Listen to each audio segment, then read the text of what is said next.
सर्व मंगल मांगल्ये शिवे सर्वार्थ साधिके शरण्ये त्र्यंबके गौरी नारायणी नमोस्तुते। नवरात्रीचा पहिला दिवस।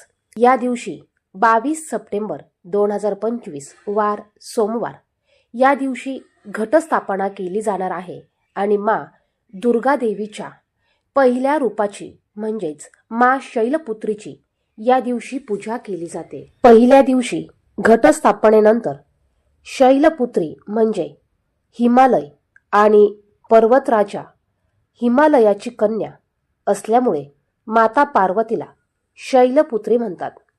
माता पार्वती ही भगवान शंकर यांची पत्नी असून तिचे वाहन ऋषभ म्हणजेच बैल आहे, म्हणून तिला ऋषभारूढा असेही म्हणतात। असे मानले जाते की जो कोणी माँ शैलपुत्रीची भक्तिभावाने आणि विधीपूर्वक पूजा करतो त्याच्या सर्व मनोकामना पूर्ण